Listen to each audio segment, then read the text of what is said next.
இங்க ஒரு பெரிய வளர்ச்சி, அசூர வளர்ச்சியோட ஒரு கூட்டணி நிக்குது. அதுக்கு பாதி பலத்துல கூட இல்ல அதிமுக நிக்குது கூட்டணி கட்சிகளோட. ஒரு ஆளு கூட கூட்டணிக்கு வராத ஒரு கட்சியா தாவேகா நிக்குது. கடைசி வரைக்கும் நம்ப வச்சு கழுது எடுத்துட்டாங்க விஜய். எல்லாரும் கழுது எடுத்துட்டாங்க. அதுவும் ராஜ்மோகனும் லயலாமணியும் நல்லாவே இருக்க மாட்டாங்க, நாசமா போயிடுவாங்க. அவங்க சொன்னாங்க ஜனவரியில புரட்சி வெடிக்க போகுது, புரட்டாசி வெடிக்க போகுது. குடும்பத்துல தாண்டா புரட்டாசி வெடிச்சது. குடும்பத்தை பிரிச்சு விட்டீங்க. அவர் வருவாரு இவர் வருவாரு, நீங்க அவர் மட்டும் தனி எவனுமே வரல, இருக்கவனும் போறான். ஏண்டா முஸ்லீம் லீக் கட்சி நேற்று பிச்சுக்கிட்டு போச்சு, வர முடியாதுன்ட்டா. குடும்பத்திலேயே யாரும் இல்ல, அனாதை ஆக்கிட்டீங்களடா தளபதிய. அதுவும் ஆண் சிங்கம் இருக்கு, இருக்கிறதுலே கேவலமான மட்டமான சிங்கம், வேட்டைக்கே போகாது. பெண் சிங்கம் வேட்டையாரில் புடுங்கி தின்னும். உதாரணத்துக்கு யாராவது ஒருத்தர் இப்ப அதிகமா ஒரு நல்ல வெல் செட்டில்டு ஃபேமிலிய பொண்ணை வந்து வரதட்சணை பேர்ல கல்யாணம் பண்ணி செட்டில் ஆனவங்க. அப்படி கிட்டத்தட்ட நீங்க விஜய் சொல்ல இல்ல நான் பொதுவா சொல்றேன் நான். சரி, ஏன்னா நேற்று கூட்டம் போட்டிருக்காரு. கூட்டத்துல வந்துட்டு கூட்டத்துல இங்க வந்த பசங்க வந்து ஆக்சிடென்ட் ஆகி பார்த்த அந்த இதெல்லாம் பார்த்தோம். லெஃப்ட்ல ஓவர்டேக் பண்றான். லெஃப்ட்ல ஓவர்டேக் பண்றது மட்டும் இல்லாம அவன் பின்னாடி திரும்பிக்கிட்டே லெஃப்ட்ல ஓவர்டேக் பண்றான். ஆனா அவன் அந்த இடத்துல ஹெல்மெட் போட்டிருந்தானா அவன் மூலையில அடிபட்டுருக்காரு. பின்னாடி அவனுக்கு முதுகெலும்பு உடஞ்சு. சதி போலீஸ் என்ன சதி வேணா சொல்லுங்கடா, அயோக்கிய நாய்களா என்ன வேணாலும் சொல்லுங்கடா. ஒருத்தன் போய் ஆஸ்பத்திரியில பாத்தீங்களாடா அவனை? விஜய்க்கும் அவனுக்கும் அந்த பையனுக்கும் 100 மீட்டர் தான்டா டிஸ்டன்ஸ். ஜூலி ஒரு மாஃபியா கும்பல் அப்படின்ற அளவுக்கு இன்னைக்கு வந்து இது பேசிட்டு இருக்காங்க. ஜூலி வந்து ஒரு கடத்தல் கும்பலை சார்ந்தவர். ஜூலி வந்து இப்ப கிட்னி திருட்டு பண்ணுது அப்படின்னு நீங்க கிளப்பி விடுறீங்களா? தைரியம் இருந்தா ப்ரூஃபோட போய் போலீஸ் ஸ்டேஷன்ல கம்ப்ளைண்ட் கொடுக்கடா. தைரியம் இருந்தா கொடுங்க. நீட்டு ஒழிச்சிங்களே ஆடாங்கிற சட்டமன்றத்துல நிறைவேறிக்கிறேன் சொன்னேன். நீ நியாயமா யாரை எதிர்க்கணும்? நீட்டுக்கு பாஜக எதிர்க்கணும். கொண்டு வந்தவனை எதிர்க்காம அதை தடுக்கலாம் நீங்க எதிர்க்கிற. நீ எவ்வளவு பெரிய அயோக்கிய நாயா இருப்ப. இலங்கையில வந்து நம்ம தமிழக மீனவர்களை தாக்குறாங்க. முதலமைச்சர் வந்து கடிதம் மட்டும் எழுதுறாரு, வேற என்ன செய்யணும்? இவர் வந்து சுறாப்படம் மாதிரி பாஞ்சு போய் அவனோட போட்டை போய் உயர கடிச்சு விட்டு வந்துருவாரு போல. அடுத்த ஜென்மம்னு ஒண்ணு இருந்தா நான் விவசாய குடும்பம். இந்த ஜென்மத்துல ஏன் புடுங்குறியா கேட்கணும்ல? சீரியஸாக கேட்கிறேன், இந்த ஜென்மத்துல நீ என்ன புடுங்குறியா? ஓவராலா பார்த்தா இதுல வந்து லவ் இருக்கு, காமெடி இருக்கு, எமோஷன் இருக்கு, எல்லாமே இருக்கு. நல்ல காமெடி ஒர்க் அவுட் ஆயிருக்கு. தமிழர்கள் அனைவருக்கும் வணக்கம். இன்றைய நம்ம நேர்காணல முறை எடுத்திருப்போம் ஜேர்னலிஸ்ட் சேகுவார் அவர்கள். பிரதர் வணக்கம். வணக்கம் பிரதர், வணக்கம். தமிழக வெற்றி கழகம் ஸ்டாலின் அவர்களுக்கு வந்து ஒரு பயங்கர எச்சரிக்கை விட்டுருக்காங்க. அடுத்த தேர்தல்னு ஒண்ணு வந்துச்சுன்னா அதுல திமுகவை அடிச்சு நகர்றதும் நம்மளோட வேலையா இருக்கும். இந்த தாவேகா நம்ம எப்படி ஆட்சிக்கு வந்துருவோம், நம்ம ஆட்சிக்கு வந்ததுக்கு அப்புறம் இந்த இதெல்லாம் முடிவுலாம் எடுப்போம் அப்படின்னு விஜய் அவர்கள் பேசிட்டு போயிருக்காங்க. அப்படியே திமுக நடுநடுங்கி இருக்கிறாங்கன்ற மாதிரி ஒரு ட்விட்டர்ல போயிட்டு இருக்கு. என்ன கல நிலவரம்? கிட்டத்தட்ட 23 கூட்டணி கட்சிகள் திமுக கூட சேர்ந்து அசூர பலத்தோட ஒரு அசூர மாதிரி நிக்குது. 23 கட்சிகள் ஆலமரம் மாதிரி நிக்குது. அசுரன் சொல்லலாம். பெரிய 23 கட்சிகள் கிட்ட கூட்டணியில நிக்குது. எல்லாமே நல்ல கட்சிகள், பெரிய கட்சிகள். நம்ம அண்ணன் கிட்ட ஒரே ஒரு கட்சி நின்றுட்டு கீழே இருந்து குட்டி நாய் மாதிரி அப்படின்னு கத்திக்கிட்டு இருக்காரு. அந்த ஒரு கட்சி எதுனா பண்ருட்டி ராமச்சந்திரன். நான் இவங்க கூட பல அரசியல்வாதி இருக்காரு, இவங்க கூட இருக்காரு, இவர் செங்கோட்டையன் இருக்காரு, இவர் கீழே கத்திட்டு இருக்காரு. இப்படி நசுக்கி விட்டு அவங்க போயிருவாங்க. கடைசி வரைக்கும் நம்ப வச்சு கழுது எடுத்துட்டாங்க விஜய். எல்லாரும் கழுது எடுத்துட்டாங்க. அதுவும் ராஜ்மோகனும் லயலாமணியும் நல்லாவே இருக்க மாட்டாங்க, நாசமா போயிடுவாங்க. அவங்க சொன்னாங்க ஜனவரியில புரட்சி வெடிக்க போகுது, புரட்டாசி வெடிக்க போகுது. குடும்பத்துல தாண்டா புரட்டாசி வெடிச்சது. வாய் முகூர்த்தத்துக்கு உங்க வாயில ஏதாவது தூக்கி அள்ளி போடணும். குடும்பத்தை பிரிச்சு விட்டீங்க. அவர் வருவாரு இவர் வருவாரு, நீங்க அவர் மட்டும் தனி எவனுமே வரல, இருக்கவனும் போறான். ஏண்டா முஸ்லீம் லீக் கட்சி நேற்று பிச்சுக்கிட்டு போச்சு, வர முடியாதுன்ட்டா. குடும்பத்திலேயே யாரும் இல்ல, அனாதை ஆக்கிட்டீங்களடா தளபதிய. சொல்லித்தர வேண்டியதுடா, ஒழுங்கா சொல்லி கொடுத்துருந்தா கூட அந்த ஆள் நல்லா எதையாவது பண்ணிட்டு போயிருப்பாரு. கடைசி வரைக்கும் அவரை என்ன பேசணும்னு சம்பந்தம் இல்லாம அவரை நம்ப வச்சுட்டாங்க. நீங்க ஐயோ நீங்க வேற எங்களுக்கு பயமா இருக்கு தளபதி. என்ன இந்த மாதிரி தேர்தல் அறிவிச்சிட்டாங்கன்னா உங்களுக்கு தமிழ்நாட்டு மக்கள் மட்டும் இல்ல, ஆந்திராவும் கேரளா வந்து இங்கதான் ஓட்டு போடணும்னு அதை அடம்பிடிக்கிறாங்க தளபதி, நம்ப வச்சிட்டாங்க. அப்படியா இருந்தாலும் மிதங்கிட்டு இருக்காரா, அப்படியா அப்படின்னு மிதங்கிட்டு இருக்காரு. இங்க ஒரு பெரிய வளர்ச்சி, அசூர வளர்ச்சியோட ஒரு கூட்டணி நிக்குது. அதுக்கு பாதி பலத்துல கூட இல்ல அதிமுக நிக்குது கூட்டணி கட்சிகளோட. ஒரு ஆளு கூட கூட்டணிக்கு வராத ஒரு கட்சியா தாவேகா நிக்குது.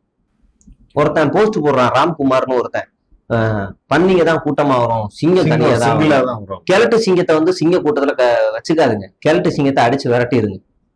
அதுலயும் சிங்கத்தை உதாரணமா சொல்றான். சிங்கம் எவ்வளவு மட்டமான மிருகம் தெரியுமா? அதுவும் ஆண் சிங்கம் இருக்கு, இருக்கிறதுலே கேவலமான மட்டமான சிங்கம். வேட்டைக்கே போகாது. பெண் சிங்கம் வேட்டையாடல புடுங்கி தின்னும். உதாரணத்துக்கு யாராவது ஒருத்தர் இப்ப அதிகமா ஒரு நல்ல வெல் செட்டில்டு ஃபேமிலிய பொண்ணை வந்து வரதட்சணை பேர்ல கல்யாணம் பண்ணி செட்டில் ஆனவங்க அப்படி. கிட்டத்தட்ட நீங்க விஜய் சொல்ல இல்ல நான் பொதுவா சொல்றேன் நான் அப்படி. அதனால ஆண் சிங்கன்றது ஆண் வர்க்கமே வந்து ஒரு மோசமான வர்க்கம். இன்னொருத்தரோட உழைப்புல அதுவும் பெண்களுடைய உழைப்புல ஏறி திங்கிற. அவர்கிட்ட இல்லாத பணமா காசா? நீ என்ன நீங்க இது பெண்கள் உழைப்புல அவர் ஏதோ கல்யாணம் பண்ணி வரதட்சணைக்காக அவர் சொல்லவே இல்லை. நீங்க அப்படிதான் பேசுறீங்க. கிட்டத்தட்ட அவரே ஒரு உதாரணம் காட்டுற. அதாவது அதுக்குள்ள போனீங்கன்னா வந்து ஆல்மோஸ்ட் அவங்க வெல் செட்டில்டு ஃபேமிலி. இலங்கை அவங்க யூகேல பங்கு பிசினஸ் அது இதுன்னு பெரிய ஃபேமிலி. அவங்க பணத்துக்கு பஞ்சமே இல்லை. அப்பேற்பட்ட ஒரு ஃபேமிலியில ஒரு பொண்ணை கல்யாணம் பண்ணி வீட்டுக்குள்ள ஹோம் அரெஸ்ட் பண்ணி காசை கொடுக்காம டொமஸ்டிக் வயலன்ஸ்ல ஈடுபட்டு மைண்ட் அளவுல ஹராஸ்மெண்ட் பண்ணி எவ்வளவு மூர்க்கத்தனமா நடந்திருக்கீங்கன்னா அப்ப அந்த ஆண் வர்க்கம் எவ்வளவு மோசமான ஒரு வர்க்கமா இருக்கும். அப்படி சொல்ல முடியாது. இவ்வளவு பண வசதி படைத்த பெண்ணா எதுக்கு ஜீவனாம்சம் கேட்டு இப்ப கோர்ட்டுக்கு போறாங்க? தளபதி கிட்ட இருக்க காசை வந்து பாதியா எடுக்கணும்னு கோர்ட்டுக்கு போறாங்க, ட்விட்டர்ல பேசுறாங்கல்ல. அதாவது இவ்வளவு பண வசதி படுத்தவங்கன்னா இப்ப இவ்வளவு நாள் நீங்க எப்படி ஜீவானம்சம் ஒண்ணு வரதட்சணைன்னு ஒண்ணு வாங்கியிருப்பீங்கல்ல, வரதட்சணை வாங்கியிருப்பீங்கல்ல. பெண்ண ஒருத்தன் கல்யாணம் பண்றான்னா அவனுக்கு வாழ்க்கை துணை தானே. அடிமாட்டுக்கு மாட்டையை வாங்குறீங்க. புரியுது. ஒரு சந்தையில போய் மாடு வாங்கினா கூட இருக்க காசை கொடுத்தா மாடை வாங்குவோம். ஆனா பெண் வாங்கும்போது மட்டும்தான் பெண்ணையும் வாங்கிட்டு பொண்ணையும் வாங்குறோம். கட்டிலு பீரோ எல்லாத்தையும் வாங்குறோம். எவ்வளவு மோசமான பலரெல்லாம் வாங்கியிருக்க மாட்டாரு. அவர் யாரு? தளபதி. வாய்ப்பு இருக்கு. உறுதியா சொல்ல முடியுமாங்க? வெல் செட்டில் ஃபேமிலியை கல்யாணம் பண்றதுக்கு என்னங்க இதெல்லாம்? என்ன நீங்க அப்படியே ரொம்ப இதுவா? நான் பேசுறேன். அவங்க ரொம்ப ஓப்பன் கிளியர் ஸ்டேட்மெண்டா போட்டாங்க. ஜீவானம்சம் கேட்கறதும் கேட்காதும் அவங்களோட உரிமை, அவங்களோட உரிமை. நீங்க வந்து அவங்கள நீ கேக்குறீங்க பாதி காசை புடுங்க வரீங்கன்னா என்னங்க காசுன்னாருல கொடுத்துட சொல்லுங்க. என்னங்க காசுன்னு இவர் சொன்னார்ல கொடுத்துட சொல்லுங்க. கொடுத்துட்டு இவர் பாட்டுக்கு அமைதியா இருக்க சொல்லுங்க. முதல்ல எங்க ஆளு கஞ்ச பையன் கொடுக்க மாட்டாரு. சொந்த கட்சி ஆளு செத்ததுக்கே கொடுக்க மாட்டாரு. அவங்க இவங்க ஆளு எப்படி கொடுப்பாரு? அதனால கொடுக்க மாட்டாரு, ஏமாத்தி விட்டுருவாரு. ஏப்ரல் 26 இல்ல மார்ச்சா? ஏப்ரல் 20ஆம் தேதி வண்டவாளம் தண்டவாளம் ஆகும். என்னன்னு நம்ம அப்பதான் பாக்கணும். அவர் செங்கல்பட்டு கூட்டுக்கு போவாருன்னு சொல்றீங்களா? வக்கீல் அனுப்பி விட்டுருவாரு. அவர் நம்ம போக மாட்டாரு. சரி, ஏன்னா நேற்று கூட்டம் போட்டிருக்காரு. கூட்டத்துல வந்துட்டு இங்க வந்து பசங்க வந்து ஆக்சிடென்ட் ஆகி அந்த இதெல்லாம் பார்த்தோம். அது அவங்க அப்பா சொல்லியிருந்தாங்க, அந்த பையனோட அப்பா சொல்லியிருந்தாரு, இவன் வந்து என்னங்க தரப்போறான், 41 பேர் செத்ததுக்கே தரப்போறல, என் பிள்ளைக்கு இனிமேலாவது புத்தி வந்தா போதும் அப்படின்னு சொன்னா. இங்க இருக்கிற இளைஞர்கள் ஒரு சில பேர் இப்படிதான் இருக்கிறாங்களா? விஜய் கூட்டத்துக்கு இல்லைங்க, விஜய்க்கு நீங்க ஓட்டு போடுங்க, போடாம கூட இருங்க. இல்ல நீங்க ஓட்டு கூட போடுங்க. தயவு செய்து வீட்டுல இருக்க இளைஞர்களை பெண்களை அந்த கூட்டத்துக்கு மட்டும் அனுப்பாதீங்க. குழந்தைகளை தயவுசெய்து கூட்டத்துக்கு அனுப்பாதீங்க. ராத்திரி அவங்க வருவாங்களா இல்லையான்னு உத்தரவாதம் கிடையாது. அவங்க வந்தாலும் அவங்களுக்கு நீதி, அவங்க ஒருவேளை வரலன்னா அவங்களுக்கு நீதியும் கிடைக்காது. இவங்க என்ன பண்ணிட்டாங்கன்னா, ஏற்கனவே செத்தவனுக்கு ஏற்கனவே அவனுக்கு ஹீட் ஸ்ட்ரோக் இருக்கு, அவனை யார் வர சொன்னா அப்படின்னு தட்டி கழிச்சிட்டாங்க. இப்ப நேத்து அந்த ஜீப் ரிவர்ஸ் வந்து சின்ன கதை கட்டிட்டாங்க. நீங்க தெளிவா அந்த வீடியோவை நான் உங்களுக்கு அனுப்புறேன். அந்த வீடியோ பாருங்க. அதுல எந்த ஆப்ஜெக்டையும் பார்க்க வேணாம். ஃபர்ஸ்ட் ஒரு பஸ் இருக்கும், அந்த பஸ் மட்டும் பாருங்க. அந்த பஸ் ரிவர்ஸ்ல போற மாதிரியே இருக்கும். ரொம்ப சிம்பிளான லாஜிக். நீங்க ட்ரெயின்ல ஸ்டேஷன்ல நின்று இருப்பீங்க, பக்கத்துல ஒரு ட்ரெயின் நிக்கும். அந்த ட்ரெயின் மூவ் ஆகும் போது இந்த ட்ரெயின் நம்ம ட்ரெயின் தான் மூவ் ஆகுதுன்னு நம்ம ஃபீல் பண்ணுவோம். ஆனா அது போயிட்டு இருக்கும். அது போகுதா, நம்ம ட்ரெயின் தான் போகுதுன்னு நினைச்சிட்டோம். அந்த பேசிக் சென்ஸ் தான் அது. அந்த சென்ஸ்ல நீங்க அந்த பஸ்ஸை பார்த்தா அந்த பஸ் ரிவர்ஸ்ல போற மாதிரியே இருக்கும். ஏன்னா அந்த ரோட்ல அது வந்து ஒரு சர்வீஸ் ரோடு. பஸ் ஸ்டாண்டுக்காகவே கொஞ்சோண்டு சர்வீஸ் ரோட்ல பஸ்ஸுக்கு வந்து கொடுத்துருப்பாங்க. அந்த சர்வீஸ் ரோட்ல பஸ் பயணிகளை ஏத்தி இறக்குறதுக்காக நிக்குது. கொஞ்ச தூரத்துல ஒயிட் கலர்ல போலீஸ் பொலேரோ வேன் நிக்குது. நீங்க நல்லா கவனிங்க, அந்த ஒயிட் கலர் சர்வீஸ் ரோட்ல நிக்கிற அந்த பொலேரோக்கு முன்னாடி ரோடே கிடையாது, கட்ல இருக்கும். அதோட சர்வீஸ் ரோடு முடியுது. அதுக்கப்புறம் அது புழுதியில தான் இறங்கணும். அப்ப புழுதியில இருந்து ரிவர்ஸ் வந்துச்சா?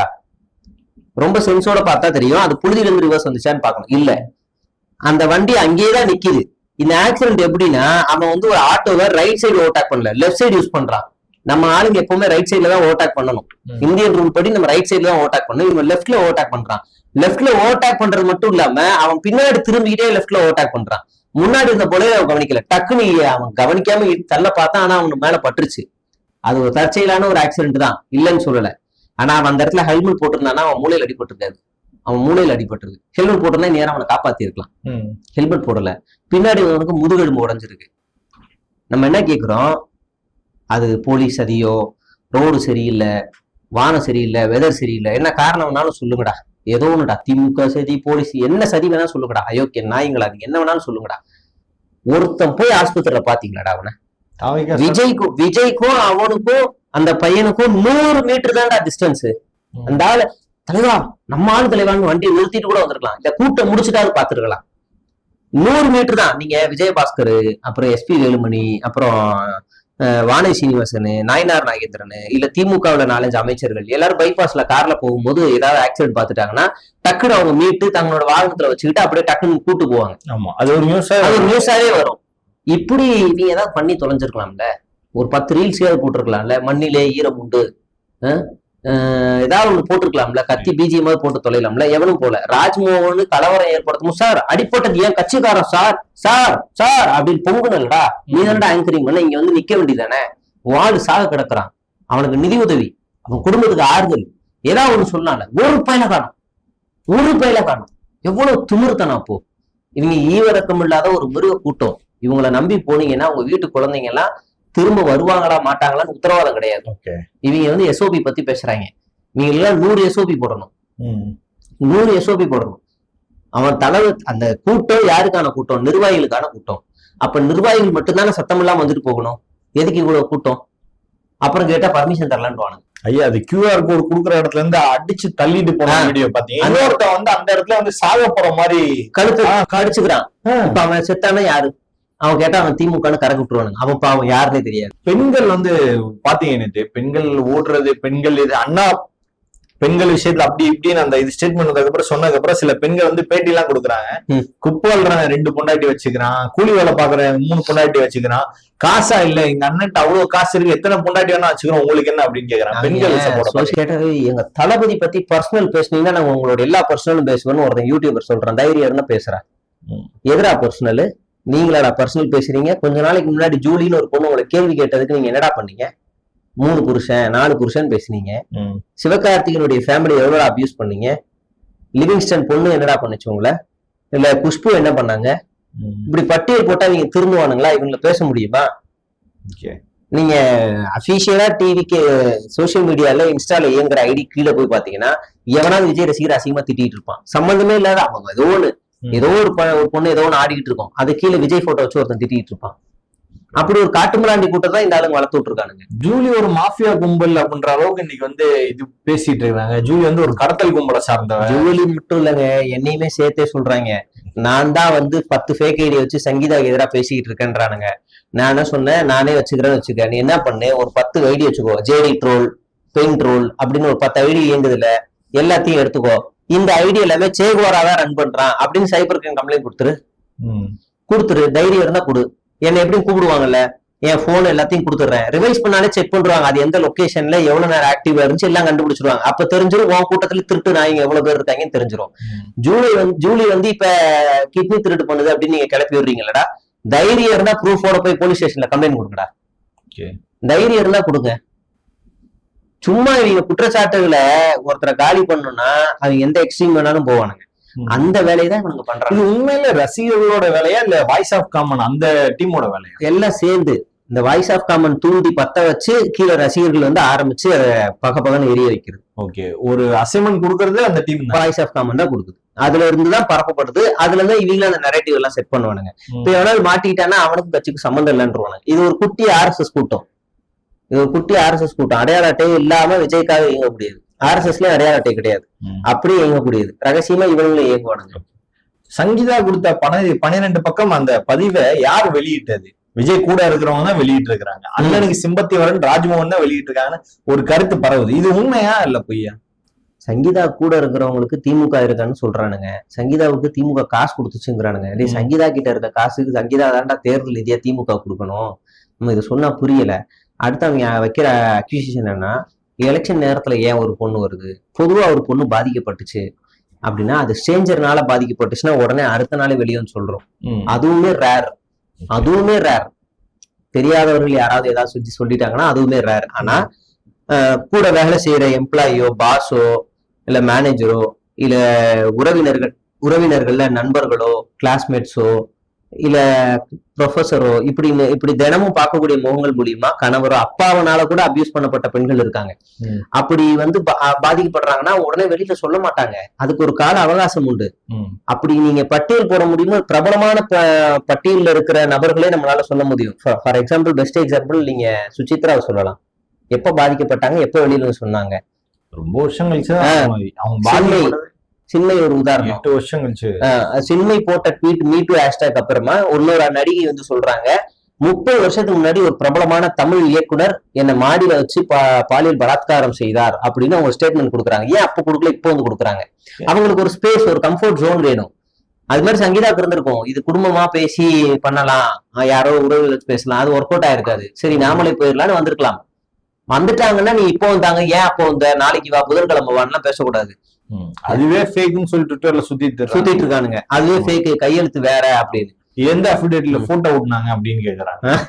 இவனுங்களை வச்சுக்கிட்டே நீங்க முன்ன பின்ன நீதிமன்றத்துக்கு இல்ல டிவோர்ஸ் கேஸுக்கு எல்லாம் போயிருக்கீங்களாடா? ஒரு வருஷத்துல மட்டும் 20,000க்கு மேல டிவோர்ஸ் கேஸ் மட்டும் வருது சென்னை ஹைகோர்ட்ல. இவனுங்க எல்லாம் இதை பத்தி தெரியுமா தெரியாதான்னு கூட தெரியல இவங்களுக்கு. முன்ன பின்ன கல்யாணம் பண்ணாதானே இவங்களுக்கு தெரியும். அதனால இவங்க அதை பத்தி பேசிருக்க மாட்டாங்க, அவங்களாம் பாத்துருக்க மாட்டாங்க.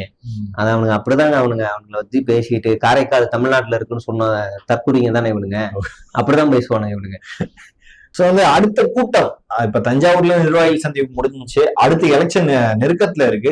அடுத்தடுத்த கூட்டங்கள் நடக்குமா, இல்ல இதே மாதிரி செயல்பாடுகள் தொடர்ந்து தாவேகால இப்படிதான் இருக்குமா? அந்த செயல்பாடுகள் எதுவுமே மாறாதா? விஜய்க்கே தெரியாத கேள்வி என்று கேக்குறீங்க. இல்ல, விஜய்க்கே தெரியாது அடுத்த வேலை நாங்க எப்ப வெளியே போகணும், என்னைக்கு வெளியே போகணும், எந்த ஊருக்கு போகணும், என்ன பேசணும், போட்டு குடி எதுவுமே தெரியாதுங்க. அந்த ஆளுக்கே தெரியாது. இனிமேதான் நீங்க உட்காந்து யோசிக்கணும், எந்த ஊர்லடா போலாம், எவன்டா காசு இருக்கு, மேடை போட காசு இருக்குதாடா, அப்ப நீ வேணா போய் ஓன்டா காசு இருக்குதா, அவங்க அவரை சொல்லவா, ஓகேவா, எவ்வளவு செலவு பண்ணுவேன், 3 கோடி ஆகும்டா, ஸ்டேஜ் எல்லாம் போட்டு பர்மிஷன் எல்லாம் வாங்க, 1 மாசம் உழைப்பு விடு, ஓகேவா, இல்ல தலைவரே அப்ப நீயும் வேணாம், அப்ப வேற எவன் மிளகா அரைக்கலாமா அவன் மாவன்ட்ட மிளகா அரைக்கிறதுக்கான வேலையெல்லாம் வர்றதுக்கு. ஆமா, ஈஸியா சரவணன் மாதிரி இல்லைன்னா பார்த்திபன் மாதிரி ஒரு மாவட்ட செயலாளர், நல்ல பணம் படைச்ச ஒரு மாவட்ட செயலாளர் வேணும். அதெல்லாம் யோசிக்கிறான். ஏன்டா இவங்க என்னடா இவங்க விஜயை கூட்டு வந்து 3 கோடி வாங்குறாங்க, நான் தேர்தலுக்கே 3 கோடி செலவு பண்ணலாம் கையில எடுத்து வச்சிருக்கேன், அதனால இதுக்கே செலவாயிரம் போல இருக்கேன்னு முடிச்சுட்டு இருக்காங்க. அதனால அடுத்த கூட்டம் எங்க நடக்கும், எப்படி நடக்கும் அவங்களுக்கே தெரியாது. அவங்களுக்கே தெரியாது. எப்படி எந்த ஒரு 2 வாரம் நடக்காது கன்ஃபார்மா. புரியுது. ரெஸ்ட் எடுக்கணும். நேற்று ரொம்ப கிழிச்சிட்டாரு புரட்சியா பேசி. பேச்சு ஏதாவது வித்தியாசம் தெரியுதா? போன கூட்டங்களுக்கு அதுக்கு முன்ன கூட்டங்களுக்கு இந்த கூட்டங்களுக்கு ஏதாவது வித்தியாசம் தெரியுது? ஏன்னா பேச்சுல ஒரு தொய்வு இருக்கு, அதாவது ஒரு கான்பிடன்ட் லெவல் அவங்களுக்கே போயிடுச்சு அப்படின்ற மாதிரி ஒன்று சொல்றாங்க. ஏதாவது மீனவர்களை விவசாயிங்கிறாங்க. மீனவர்கள் எப்படி விவசாயிகள்ல வருவாங்க? அது ஒரு வேட்டை தொழில். அது எப்படி விவசாயத்துல வரும்? வேட்டை தொழில் விவசாயம் முன்னா இன்னைக்கும் அழியாத ஒரே ஒரு வேட்டை தொழில் மீனவர், மீன் தான், மீன்பிடிதான். இதில் வேற இது இந்த லூசு பயலுக்கு இதெல்லாம் சொல்லி தரணுமா இல்லையா? அடுத்து வந்து என்னமோ ஒண்ணு கேட்டாரு, நீட்டு நீட்டு நீட்டு நீட்டியா ஒழிச்சிங்களே, ஆடாங்கிறாரு. நீ தானே ஒரு 2 மாசம் போன வருஷமா வாழ்த்துக்கள் சட்டமன்றத்துல நிறைவேறிக்கிறேன் சொன்ன. நீ நியாயமா யாரை எதிர்க்கணும்? நீட்டுக்கு பாஜக எதிர்க்கணும். கொண்டு வந்தவனை எதிர்க்காம அதை தடுக்கலன்னு நீங்க எதிர்க்கிற, நீ எவ்வளவு பெரிய அயோக்கிய நாயா இருப்ப. ஒண்ணு இல்லைங்க, தமிழ்நாடு நீட்டுக்காக என்னென்ன போராடுது ஒரு பட்டியல் போடுறேன். எங்களுக்கு தனி விளக்கு கொடுங்கன்னு சொல்லி போராடுது. அது மட்டும் ஒரு விடல, இவங்க எப்ப தீர்ப்பு கொடுப்பாங்க, எப்ப நடத்துவாங்கன்னு தெரியாது. அது வரைக்கும் என் மாநிலத்துல இருக்கக்கூடிய மாணவர்களை நான் தான் பாதுகாக்கணும் அப்படின்னு இங்க இருக்க அரசு பள்ளி மாணவர்களுக்கு இலவச நீட் கோச்சிங் சென்டர் வச்சிருக்கு. இதுக்கு மேல என்னடா தற்கொலை உனக்கு பண்ணணும்? இவ்வளவு பண்ணிருக்கோம். நீ என்ன கிழிச்சிட்ட? நீ ஏற்கனவே நல்லா படிக்கிற மாணவர்களை கூப்பிட்டு நீ பரிசை கொடுத்துக்கிட்டு இருக்க. இங்க நல்லா படிக்காதவனையும் விளிம்பு நிலைக்கு கீழே இருக்கவனுக்கும் கல்வியை கொண்டு போய் சேர்க்கிற வேலையை அரசாங்கம் பண்ணிக்கிட்டு இருக்கு. நீயும் அரசாங்கமும் ஒன்னா. ஏற்கனவே படிச்சுக்கிட்டு இருக்கவனுக்கு நல்லா படின்னு காசு கொடுக்கல என்னங்க அர்த்தம்? இந்த தற்கொலைக்கு இது கூட தெரியாது. இவர் வந்து நீட்டை பத்தி பேசுறாரு, காவேரியை பத்தி ஏன்ட்ட நடப்பாடு கேட்பாங்க. காவேரியை பத்தி நீ பேச அருகதையே இல்லை. இதுக்கு நீ பேச வேண்டியது பாஜகவை. காவேரிக்கும் திமுக அரசு என்ன பண்ணுச்சு? உச்ச நீதிமன்றத்துல போய் தீர்ப்பே வாங்கிட்டு வருது, தனி வாரியம் அமைச்சு கொடுங்கன்னு தீர்ப்பே வாங்கிட்டு வருது. அதை புரட்டி பார்த்த பாஜக இது எங்களுக்கு புரியலன்னு ஆணையம் அமைக்குது. வாரியத்துக்கும் ஆணையத்துக்கும் என்ன வித்தியாசம்? வாரியம் அமைச்சா 2 ஸ்டேட்டுக்கும் காமனா ஒன்றிய அரசோட அதிகாரிகள் இருப்பாங்க. நமக்கும் நீர் வந்து ஒரு சுதந்திரமா கிடைக்கும், அவனுக்கும் கிடைக்கும், யாருக்கு எந்த பாதிப்பும் இல்ல. ஆணையம் வச்சுட்டாங்க. ஆணையம் வச்சுட்டா ஒட்டுமொத்த அதிகாரமும் கர்நாடக அரசு கிட்ட இருக்கு, தாரவாத்துட்டாங்க. இப்ப நீ எதிர்க்க வேண்டியது யார? பாஜகவை. எப்படா நீ இங்க எதிர்ப்ப? அப்புறம் குடி போதையில என்ன செய்யறது, நான் வந்து முதலமைச்சர் வந்து இங்க இருக்க இலங்கையில வந்து நம்ம தமிழக மீனவர்களை தாக்குறாங்க, முதலமைச்சர் வந்து கடிதம் மட்டும் எழுதுறாரு, வேற என்ன செய்யணும்? அப்பப்ப கடிதம் எழுதிட்டு போய் படுத்துடுறாரு. ஏன் வேற என்ன செய்யணும்? இவர் வந்து இங்க இருக்க நெய்தல் படையை அமைச்சு கொண்டு போய் அடிக்கணுமா இலங்கைய? இல்ல மீனவர்கள்ட்ட சீமான் சொன்ன மாதிரி துப்பாக்கியை கொடுத்து விடணுமா? லூசு பயில அப்படிலாம் ஒரு ஸ்டேட்டால பண்ண முடியாது. ஸ்டேட் ஒரு முனிசிபல் ஸ்டேட்டால என்ன பண்ண முடியும்? மத்திய அரசாங்கத்துக்கு அழுத்தம் கொடுக்க முடியும், கடிதம் மூலியமா தான் அழுத்தம் கொடுக்க முடியும், அவ்வளவுதான். இங்க போராட்டங்கள் நடத்தப்படும், அவ்வளவுதான். வேற என்ன செய்ய முடியும்? அப்படி மாநில அரசாங்கம் போய் ஒரு நாட்டை போய் அடிச்சுச்சுன்னா அது 2 நாட்டுக்கான பிரச்சனையா மாறிடும்.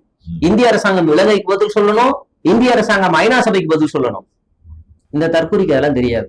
இவர் வந்து சுறா படம் மாதிரி பாஞ்சு போய் அவனோட போட்டை போய் உயர கடிச்சு விட்டு வந்துருவாரு போல. அடுத்த ஜென்மம்னு ஒண்ணு இருந்தா நான் விவசாய குடும்பம், இந்த ஜென்மத்துல ஏன் புடுங்குறியா கேட்கணும்ல, சீரியஸாவே கேக்குறேன். இந்த ஜென்மத்துல நீ என்ன புடுங்குறியா? வேலை சினிமா விவசாயம் ஏன் முடியாது? எங்க எங்க எங்க எங்க ஐயனுக்கு வந்து வயசு 85ங்க, எங்க வயசு 55 எங்க பாட்டிக்கு 80. அவங்க எல்லாம் நார்மல் பீப்புளுங்க. விஜய் அப்படி இல்ல இல்லைங்க.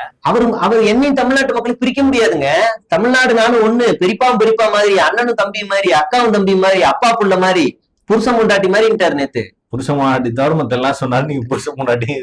ஆமா, அவங்க தானே அந்த கட்சியில தானேங்க சொன்னாங்க, நான் வந்து ஆபரேஷன் பண்ணி புருஷன் ஒரு கல்யாணம் பண்ணி பண்றாங்க, என் புருஷன் ஓகே சொன்னா நாளைக்கே போயிருவாங்கிறாங்க. அப்ப அந்த உறவை சேர்த்துக்கலாம். அண்ணனுக்கு தேவைப்பட்டா பொண்டாட்டியா இருப்போம் சொன்னாங்கல்ல, அப்ப அதையும் சேர்த்துக்கலாம்.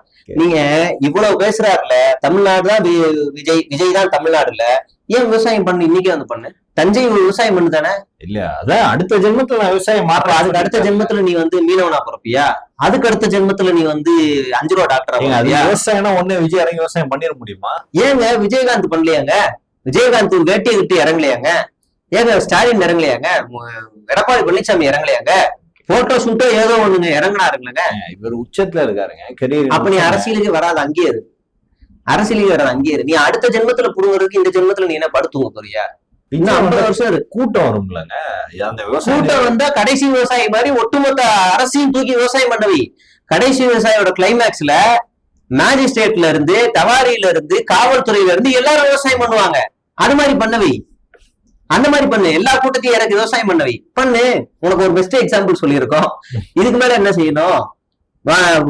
இந்த கடனை ரத்து பண்ணுவேன். கூட்டுறவு வங்கியில இருக்கிற விவசாயிகளுடைய கடன் ரத்து. 2021லயே கிட்டத்தட்ட 12,000 கோடி கடனை திமுக அரசு ஏற்கனவே கடன் ரத்து பண்ணிருச்சு. நீ இதுக்கப்புறம் என்ன கிழிச்சா என்ன, கிளிக்கல என்ன? அடுத்த தெளிவான ஸ்டேட்மெண்ட், 5 ஏக்கருக்கு குறைவாக இருக்கக்கூடிய விவசாயிகளுடைய கடனை முழுமையாக ரத்து செய்யப்படுவதற்கும், முழுமையாக ரத்து செய்யப்படும் இல்ல, ரத்து செய்யப்படுவதற்கும் 5 ஏக்கருக்கு மேல் அதிகமான நிலம் வைத்திருப்பவர்களுடைய 50% கடன் ரத்து செய்யப்படுவதற்கும் பரிசீலனை செய்யப்படும். ரத்து பண்ணுவல, பரிசீலனை செய்யப்படும். சஜஷன் சொல்ற சஜஷன். நீ அந்த கிளிக்கெல்லாம் வேணாம், உட்காரு. 500 கார்டுக்கு ஒரு கடை அப்படின்னா இன்னும் எத்தனை ஆயிரம் கடைகள் தேவைப்படும்? 2.5 கோடி ரேஷன் கார்டு இருக்கு. அப்ப 500 கடைக்கு ஒரு ரேஷன் கடைனா இன்னும் எத்தனை ஆயிரம் கடைகள் தேவைப்படும்? இந்த தற்கொலை அந்த எவ்வளவு ஹியூஜ் காஸ்ட், இதெல்லாம் புரியுமா புரியாதா? அடுத்து, பில்லு போடுறவன் பொண்ணா இருந்தா எடை போடுறவனும் பொண்ணாதான் இருக்கணும். பில்லு போடுறவன் ஆணா இருந்தா எடை போடுறவன். இதுல நீ என்ன குத்தம் கண்டுபிடிச்சிட்டீங்க? என்ன சம உரிமை? இப்ப நான் கேக்குறேன், பெண்களும் ஆண்களும் சமமா இருந்தாதாங்க சம உரிமை. பெண்களை மட்டும் போட்டு ஆண்களை மட்டும் போடுறேன்னு எனக்கு புரியல. அத பெண்கள் பாதுகாப்பா ஒரு உறுதிப்படுத்துறாங்க அது மூலமா. இல்ல, இப்ப ரேஷன்ல கடைகள்ல வேலை செய்யற ஆண்கள் எல்லாருமே இறங்கி விஜய் வீட்டை முற்றுகையிட்டு போராட்டம் நடத்தணும். ஆக மொத்தத்துல நேத்து பேசுனதும் வேலூர்ல பேசுனதும் ஏற்கனவே நடைமுறையில இருக்க திட்டத்தையே நான் செய்வேன் அப்படின்னு நீங்க வந்து உளறி தள்ளிட்டு போயிருக்காரு. அதை விட உச்சபட்ச காமெடி, தமிழ்நாட்டுக்கும் கிரிக்கெட் அணி இருக்கா? தமிழ்நாட்டுக்கும் கிரிக்கெட் அணி இருக்கா? என்ன அணி? இல்ல, தமிழ்நாடு கிரிக்கெட் ரஞ்சில இது பிளேஸ் பண்றதுக்கு தமிழ்நாடு, குஜராத் ஒரு ஸ்டேட் டீம் இருக்கு. சிஎஸ்கே அப்படி இருக்கு, அப்படி சொல்றீங்களா? அவர் சிஎஸ்கே தான் மென்ஷன் பண்றாரு. சிஎஸ்கே இல்ல, ஸ்டேட் கிரிக்கெட் டீம் வேணா இருக்கு. சிஎஸ்கே எப்படி தமிழ்நாடு? தமிழ்நாட்டு கிரிக்கெட் அணியை டெல்லி ஓட விடுது. கிரிக்கெட்ல கூட தமிழ்நாட்டு அணியை டெல்லி ஓட விடுது. தமிழ்நாட்டு இந்த ஆள் சொன்னாருங்க, நேத்து இவர் வாயில இருந்து கேபிட்டல்ஸ் டீம்ஸ் அதெல்லாம் மென்ஷன் பண்ணி அடுத்த சிஎஸ்கேன்னு சொல்றாரு. சிஎஸ்கேல எவனா தமிழ்காரர் இருக்கானா? எனக்கு புரியல. எனக்கு தமிழ்நாட்டு அணியை கிரிக்கெட்ல கூட டெல்லியை வந்து தொட்டு கூட பார்க்க முடியல அப்படின்னு பேசுறாரு. தமிழ்நாட்டு ஏது கிரிக்கெட் அணின்னு குழப்பது. சிஎஸ்கேங்கிறாங்க. சிஎஸ்கேவா? சிஎஸ்கே தமிழ்நாட்டு அணியா வந்துச்சு எனக்கு புரியல. டேய் ப்ரோ, சென்னைன்னு வச்சுட்டாரு அப்படி. அட்டாடாடாடா, என்ன தெரியாம போச்சு. இது சீமானுக்கே பெரிய தற்குறியா இருக்கு. சீமான் என்ன சொன்னார்ல, நான் மட்டும் ஆட்சிக்கு வந்துட்டேன் தமிழர்கள், அதை விட மோசமான தற்குறியா இருக்கு இது. அப்படிதான் இருந்துச்சு. சொல்ற எல்லா உதாரணமும் அப்படிதான். ஜனநாயகன் படத்துக்கு முதலமைச்சருக்கு நன்றி தெரிவிக்கிறாரு. ஆனா பரவாயில்ல, பூசி புளிக்கு பேசினாரே, உன் படத்துக்கு நீயே வாய் திறக்கல. உனக்குலாம் 2 லைன் எழுதுனதே பெருசு. பக்கம் பக்கமா எழுதணுமா? நலம் நலம் அறியா எழுதணும் உட்காந்து. அவ்வளவுலாம் ஒருத்தர் இல்ல ராஜா. உனக்காக ஒட்டுமொத்த திரையுலகமும் அரசியல் கட்சிகளும் குரல் கொடுத்துறாங்க. உன் பிரச்சனைக்கு கூட நீ குரல் கொடுக்காத. நீ எல்லாரும் குரல் கொடுத்துட்டாங்க. வேற யாருமே குரல் கொடுக்காம இல்ல, எல்லாரும் குரல் கொடுத்துட்டாங்க. ஆனா இவருக்கு வந்து பெருசா பக்கம் பக்கமா எழுதி ஒரு தூக்கிட்டு போய் உட்கார வைக்கணும். ஆட்சிக்கு வந்தா நான் கிராமமா வருவேன். இது எப்படி தெரியுமா? வீடு வீடா வருவேன். வீடு வீடா ஆட்சிக்கு வந்தா முதலமைச்சர் ஆகிட்டா வீடு வீடா வருவேன். இது எப்படி தெரியுமா இருக்கு? உங்க முதலாளிக்கு நீங்க போன் பண்ணி, முதலாளி நாளையில இருந்து நீங்க உங்க முதலாளி சீட்ல உட்காராதீங்க முதலாளி, நான் வந்து அந்த முதலாளி சீட்ல உட்காந்துக்கிறேன், நீங்க கிளம்புங்க, உங்க நிர்வாகம் சரியில்லை அப்படிங்கிற மாதிரி இருக்கு. என்னடா சொல்ற? இல்ல எனக்கு கீழே வேலையெல்லாம் எனக்கு எப்படி செய்யணும்னு தெரியாது, பட் நான் முதலாளி ஆனதுக்கு அப்புறமா அதையெல்லாம் நான் கத்துக்கிறேன். இப்படி இருக்கு இது. புரியுது. சோ ஒட்டு மொத்தமா இந்த கட்சி ஓகே ரைட், அதெல்லாம் ஒரு பக்கம் இருக்கட்டும். தேர்தல் நெருக்கம் இருக்கு. ஏதாவது ஒரு இந்த வாக்கு சேதம் விஜயின் கருத்து கணிப்பு, விஜய் வந்து உடைகிற ஓட்டு இத்தனை சதவீதம் சொல்லிட்டு இருந்தாங்க. பட் அந்த சங்கீதா அவர்களுடைய அந்த பிரச்சனைக்கு அப்புறம், விவாத பிரச்சனைக்கு அப்புறம், நேத்து ஸ்பீச்சுக்கு அப்புறம் தொடர்ந்து விஜய் அவர்கள் விமர்சிக்கப்பட்டு வர்றாரு. வாக்கு சதவீதம் ஏதாவது குறைஞ்சிருக்கா? அவங்களுக்கு எங்க ஏறிச்சிருக்கோ சொல்லுவாங்க. நீங்க நாம் தமிழர் வாக்கு சதவீதத்தை பார்த்தா 44% வாட்டி ஜெயிச்சு சீமான் வந்து ஆட்சியை பிடிப்பாருன்றாங்க. அவங்களே சொல்லுவாங்க. இது வரைக்கும் கருத்து கணிப்பு வெளியிடாது திமுக மட்டும்தான். மத்தபடி பாஜக வெளியிட்டுருச்சு. பாஜக சார்பா நம்ம ரங்கராஜ் பாண்டே வெளியிட்டாரு. அதிமுக ஆட்சியை பிடித்து விடும், 2வது இடத்தில் தாவேகா வந்துவிடும், 3வது இடத்தில் நாம் தமிழர் வந்துவிடும், 4வது இடத்தில் திமுக போய்விடும் அப்படின்னு அவரே ஸ்டேட்மெண்ட் எல்லாம் போடுறாரு. என்னடா எனக்கு ஆச்சரியமா, என்னடா இது 27 கட்சிகள் சேர்ந்து 4வது இடத்துக்கு தான் வருமா, என்னடா இது அப்படின்னு யோசிக்க வேண்டியதா இருக்கு. இங்க 4 விஷயத்து போடுவாங்க. அது என்னன்னா, இந்த ஒரு படத்துல 1000, 2000, 3000 அந்த மாதிரி ஆதவர்ஷனா 26%, புஷியானந்த அடுத்து 30, அப்புறம் செங்கோட்டையன் வந்து 44, அப்புறம் புஷியானந்த 50, ஆதவர்ஷனா ஆரோக்கியசாமி வந்து 60, அப்புறம் விஜய் மறுபடியும் கீழே வந்துருவார் 30. ஃபர்ஸ்ட்ல என்ன ஃபர்ஸ்ட்ல இருந்து வரீங்க?